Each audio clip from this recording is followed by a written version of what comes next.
magicien des ténèbres! Venu d'en finir avec toi! Dragon blanc aux yeux bleus, attaque!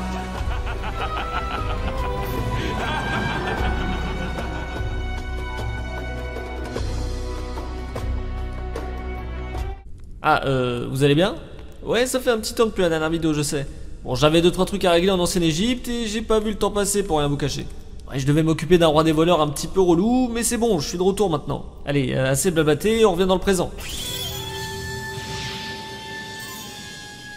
Ah, ça fait du bien d'être chez soi. Bref, aujourd'hui je vais vous parler d'un personnage apprécié par tous les fans de la licence, de par ce qu'il incarne et car il est celui qui a permis au jeu de cartes de devenir ce qu'il est. Je veux bien sûr parler de Yugi. Il est le personnage emblématique de toute une génération. Des duels mémorables, une histoire passionnante et surtout l'image d'un dueliste capable de faire face à n'importe quel adversaire, même les plus redoutables. Mais est-il réellement le meilleur au duel de monstres? Celui qu'on appelle le roi des jeux est-il vraiment ce qu'il prétend être? C'est ce qu'on va voir dans cette vidéo. J'en profite également pour dire que si vous aimez mon contenu, pensez à vous abonner à la chaîne en activant la cloche des notifications, si ce n'est pas encore fait, ça fait toujours plaisir. D'ailleurs, pour ceux que ça intéresse, j'ai créé une chaîne secondaire pour du contenu bonus comme des best-of de live Twitch. Ouais, je suis aussi sur Twitch maintenant. Alors n'hésitez pas à faire un tour là-bas si vous voulez en voir plus. Et sur ce, penchons-nous à présent sur notre pharaon préféré et voyons pourquoi celui-ci n'est pas le meilleur dueliste de sa propre série, à savoir Duel Monsters.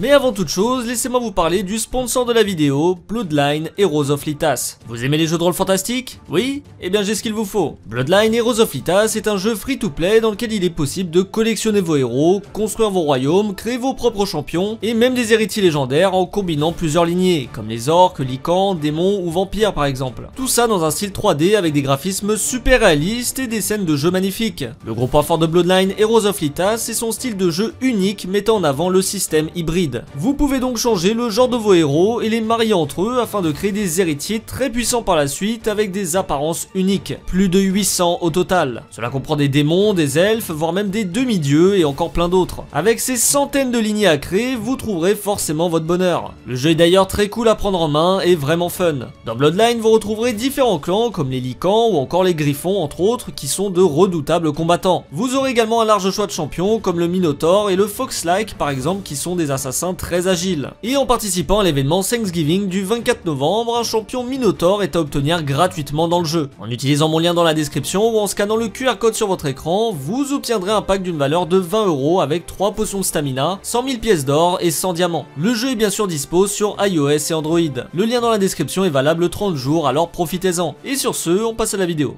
Avant toute chose, je vais établir les critères qui vont me permettre de définir qui est le meilleur dueliste de la série. Premier point primordial et pas des moindres, le nombre de victoires et de défaites. Ouais, parce que ça compte quand même. Je vais également prendre en compte le niveau des adversaires affrontés ainsi que la manière dont les duels se sont déroulés. Et dernier point un peu plus subjectif, les connaissances et les capacités d'adaptation des différents duelistes. Bon, les critères étant désormais établis, je vais donc me pencher sur le cas du pharaon et non pas le jeune Yugi Muto. Étant celui des deux qui est le plus mis en avant dans la série, c'est donc sur ce premier que je vais porter mon attention. Dans un premier temps, on sait qu'Atem a perdu des duels importants dans la série comme dans le manga. Déjà contre la VHS de Pegasus avant d'aller au royaume des duelistes dans la première saison. Il perd ensuite quelques saisons plus tard contre Raphaël, même s'il finira quand même par prendre sa revanche. Mais ce n'est pas tout car il perd également contre Yugi alors qu'il possède un deck regroupant les 3 dieux égyptiens, qu'il arrive, soit dit en passant, à invoquer. Et je ne mentionnerai pas ces abandons honteux que le protagoniste fait pour le bien de ses adversaires. Abandons qu'on ne peut pas considérer comme des défaites. Voilà, ça c'est pour l'animé, car si on parle du manga, on peut mentionner par exemple Yu-Gi-Oh! R où le tout premier duel oppose Yugi à Gekko Tenma. Et heureusement pour le pharaon, l'antagoniste décide de se barrer alors qu'il a la main mise sur ce duel, et ce alors qu'en plus de ça, il avait laissé le pharaon invoquer son dieu égyptien sans répliquer. Bon, assez peu de défaites me direz-vous? Des victoires épiques contre Pegasus ou encore Marek, qui a abandonné au passage? Bravo à lui. Maintenant on pourrait parler des victoires de notre amnésique de service qui ne sont clairement pas méritées. Et là on ne parle pas simplement de coup de bol en piochant exactement la bonne carte au bon moment. Sinon je vais devoir mentionner plus ou moins la totalité de ces duels, dont le plus connu étant le premier affrontement Yugi Kaiba où ce dernier perd contre Exodia. Monstre encore jamais invoqué à ce moment de l'histoire. Ou encore le début de Batailleville où en affrontant un pilleur de l'ombre jouant Exodia, Yugi s'en sort uniquement car il a acheté un booster l'auteur qui lui a donné une carte hyper situationnelle qui était très exactement la seule carte pouvant lui faire gagner l'affrontement. Et malgré les quelques reproches qu'on peut lui faire, le pharaon a tout de même un bon CV, soyons honnêtes. Est-ce qu'on peut en dire autant des autres duelistes de la série? Eh bien voyons ça ensemble. Prenons le cas Odion. Il est annoncé comme étant un excellent joueur du duel de monstres, il a réussi plus rapidement que tout le monde à récupérer ses 6 cartes de localisation, lui permettant d'accéder aux phases finales du tournoi de Batailleville. Et s'en est même procuré 6 autres pour le véritable Marek dans le même laps de temps. Ce n'est même pas sa défaite contre Joey qui me le fait sortir du classement, mais simplement le fait qu'il soit un moins bon dueliste que Marek, lui aussi dans la discussion. Dans la même veine, on va également prendre le cas de Raphaël, vainqueur du duel contre Athème, mais qui est simplement moins fort que l'antagoniste majeur de la saison qu'est Darts. On peut également mentionner Joey qui a perdu plusieurs dizaines de fois contre le jeune Yugi, presque autant de fois contre TA, qui a aussi perdu contre Kaiba, Marek et qui aurait perdu contre Odion si ce dernier n'avait pas voulu flex, et juste pour ça je ne peux pas le faire monter plus haut. Et malheureusement pour eux, ils ne sont pas plus forts que le pharaon. Il nous reste maintenant les meilleurs des meilleurs, les duelistes que l'on peut considérer comme étant les plus cheatés de la série, et on va commencer par le plus connu d'entre tous, c'est Tokaiba. Les seules vraies défaites connues du personnage sont contre Athème et Pegasus. Il a une connaissance du jeu de cartes qui est presque sans égale, et ses défaites sont plus souvent un coup du sort qu'autre chose. On peut prendre déjà l'épisode 1 où la défaite de Kaiba se fait sur la pioche la plus chanceuse de l'histoire. 9ème épisode, le duel de Yugi dans le royaume des duelistes contre le marionnettiste qui utilise le deck du patron de la Kaiba Corp. Le dragon blanc aux yeux bleus refuse d'attaquer Yugi, du moins dans le manga, car il ne se laisse pas contrôler par un imposteur. Quel heureux hasard pour faire gagner le protagoniste. On peut également relever le duel juste avant de rentrer dans le château. Nouvelle défaite de Kaiba sur un immense bullshit où Yugi arrive à faire fusionner son cimetière de mammouth avec l'ultime dragon blanc aux yeux bleus par on ne sait quelle magie, une flèche. Mais on va quand même donner la victoire à Kaiba qui a subtilement mentionné le fait qu'il pouvait se jeter dans le vide pour forcer son adversaire à l'abandon. Et on passe à Batailleville avec le duel de la saison 3 où, ô bonté divine, Yugi gagne sans faire de chichi. Ou presque, car son dragon noir aux yeux rouges sort d'absolument nulle part, mais on va passer outre car le duel est quand même de qualité. On pourrait presque parler des films comme Pyramide de Lumière où Kaiba perd contre un obélisque avec point d'attaque infini.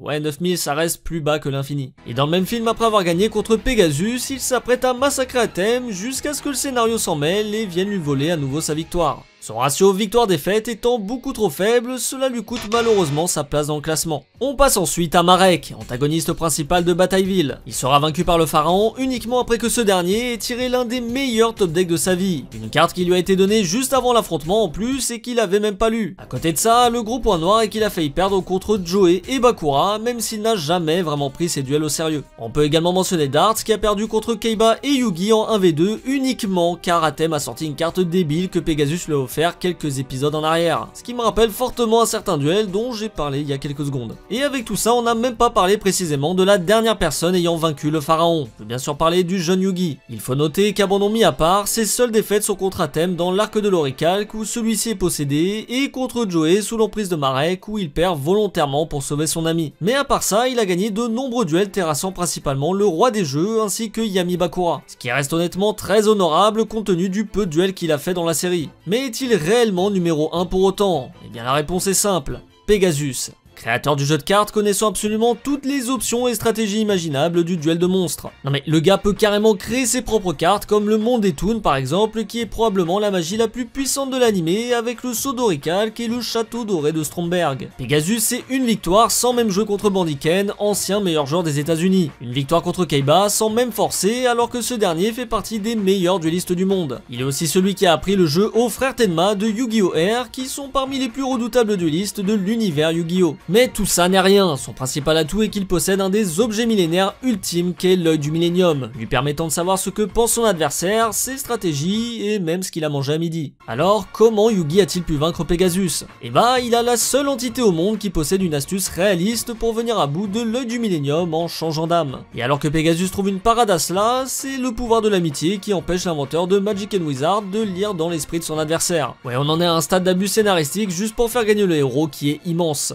Pour moi, il n'y a aucun doute sur le fait que Pegasus est meilleur que Yami sur tous les points. Connaissance des stratégies, guerre psychologique, connaissance des cartes et du jeu, possède la capacité de lire l'esprit de n'importe quelle personne. On peut d'ailleurs se demander si la compréhension du jeu d'Athème ou de Yugi ne serait pas égale à celle de Pegasus. Eh bien, spoiler alert, non. Dans Yu-Gi-Oh! R, quand Gecko Tenma joue 2 fois l'élégante charité, l'ensemble des duelistes présents, dont Yugi et Bandiken, sont choqués par l'utilisation de cette carte, alors qu'il s'agit possiblement de la carte la plus forte de l'histoire. Or Gecko Tenma, surnommé le dueliste parfait, a été entraîné par Pegasus. Ses techniques et stratégies viennent donc de lui, et contrairement au reste du cast, Pegasus sait ce qui est fort. Allez, je vous vois venir dans les commentaires, ouais le du Millennium c'est de la triche, sans ça Pegasus ne gagnerait aucun duel, blablabla blablabla. Eh bien je vous propose d'enlever à Yugi son puzzle, Marek son sceptre, Bakura son anneau et Shizu son collier. Car oui, chaque objet confère à son possesseur un avantage unique. Mais celui de l'œil reste le plus fort en duel et de loin. Donc cet argument ne marche pas vraiment. Pegasus a affronté les duelistes les plus forts de la série et son seul point noir c'est l'armure en scénarium du pharaon. Et même avec cette tâche sur son CV, il reste devant au vu des critères utilisés pour la notation.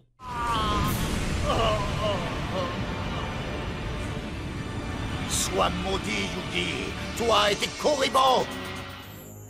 On peut donc conclure que le pharaon n'est pas le meilleur dueliste de la série, de par ses victoires chanceuses et hasardeuses, mais aussi des quelques défaites impactantes qu'il a subies dans l'anime et le manga. Pour ma part, je considère que le jeune Yugi ainsi que Pegasus méritent amplement de figurer aux 2 premières places du classement, ce qui mène à thème à la 3e marche du podium. Je précise que même avec les arguments apportés dans cette vidéo, vous êtes libre de vous faire votre propre avis. Si vous jugez qu'Atem, Joey ou même Mako Tsunami est le meilleur dueliste de la série, grand bien vous fasse, mais vous avez tort. Pensez à laisser votre meilleur pouce du Millennium si ce type de format vous plaît, c'est le meilleur moyen de soutenir la chaîne. N'oubliez pas de vous abonner à la chaîne en activant la cloche des notifications si ce n'est pas déjà fait pour ne rien louper. Vous pouvez me suivre également sur mes réseaux comme Twitch notamment où ça m'arrive de streamer de temps en temps, on s'amuse bien alors rejoignez-nous. Tous les liens sont dans la description. Et sur ce, je vous dis à la prochaine les duelistes. Ciao.